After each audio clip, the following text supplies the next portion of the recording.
yang memang sebaiknya kalau rekomendasi dari Bapak sebagai pemimpin seperti apa? Iya, buat jerak, ya kan? Entah itu dihukum, disuruh push up, lari keliling lapangan. Perlu berpikir lagi bahwa ada sanksi-sanksi yang sebenarnya membuat siswa merokok di sekolah, kemudian bukan hukuman yang bisa dilakukan oleh guru. Contohnya misalnya dia harus ikut konseling individual.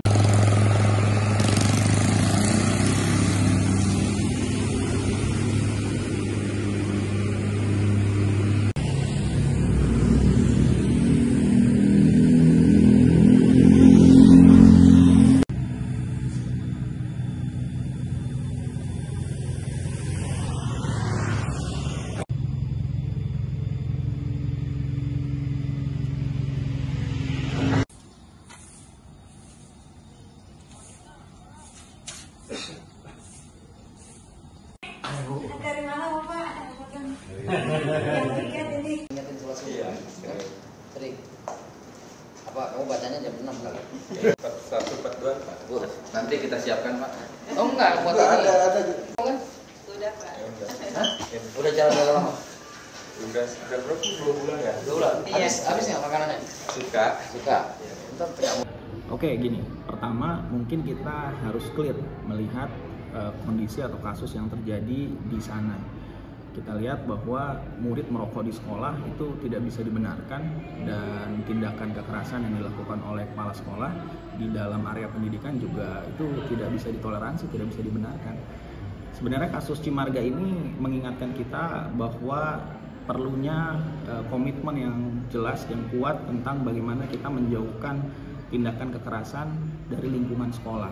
Karena kan sebenarnya kita secara negara kita punya undang-undang tentang perlindungan anak, dan kita juga punya undang-undang Permendikbud nomor 82 tahun 2015 yang di sana bicara tentang penegasan mengenai tindakan kekerasan yang tidak diperbolehkan dalam lingkungan pendidikan. Tapi memang dinamika yang terjadi di lapangan kadang-kadang kita tidak bisa mengontrol atau mengendalikan gitu ya. Artinya dinamika emosional yang terjadi kadang-kadang menyebabkan kasus-kasus seperti ini, sehingga pembinaan ini menjadi hal yang sangat penting bagi guru dan juga bagi siswa. Pembinaan seperti apa? Misalnya seperti bagaimana guru mengatur emosi atau meregulasi emosi dengan baik, dan siswa juga dibekali kemampuan itu sehingga kejadian ini bisa diminimalisir. Gitu sih mungkin, Mas. Kan kalau kita ngelihat pemicu gerakan siswa ini karena salah satu siswa yang merokok itu ditampar. Ya. Ini pandangan dari Bapak seperti apa, Pak? Apakah menampar itu dibenarkan atau tidak?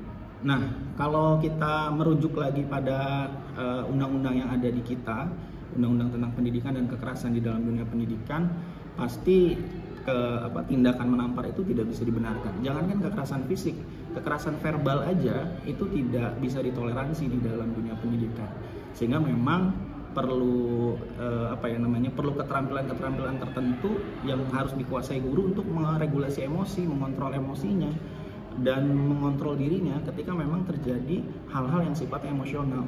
Karena memang beberapa riset menyatakan bahwa guru itu adalah salah satu pekerjaan yang sangat rentan terhadap stres, sehingga perlu bagi guru untuk punya keterampilan untuk meregulasi emosinya, meregulasi stresnya, sehingga meminimalisir kejadian-kejadian seperti ini. Gitu, Pak. Yang dilakukan siswa juga ini kan merokok di lingkungan sekolah yang juga dilarang, tanggapannya seperti apa? Kalau untuk siswa yang merokok di sekolah juga sebenarnya tidak dibenarkan ya. Kayak tadi saya bilang, kita harus clear melihat bahwa merokok di sekolah juga tidak dibenarkan karena mungkin sekolah punya aturan-aturan tertentu kaitan dengan hal tersebut. Nah, pada dasarnya kita perlu jelas melihat gitu ya, karena kalau lihat perkembangannya di media sosial ini sangat dikotomi nih, ada yang dukung guru, ada yang dukung siswa gitu. Jadi seolah-olah kalau dukung guru maka diperbolehkan merokok di sekolah, tapi sebenarnya kan juga enggak gitu. Maka dari itu saya pikir siswa juga perlu dibekali keterampilan-keterampilan untuk misalnya dia paham tentang dampak-dampak hal yang dia lakukan di sekolah ketika dia melanggar aturan-aturan sekolah misalnya, atau perlu menyepakati guru dan siswa gitu ya, semua warga sekolah perlu menyepakati aturan-aturan apa yang dibolehkan dan tidak dibolehkan dilakukan di sekolah, sehingga ketika terjadi pelanggaran maka ada komitmen untuk komitmen bersama untuk menegakkan aturan itu. Kalau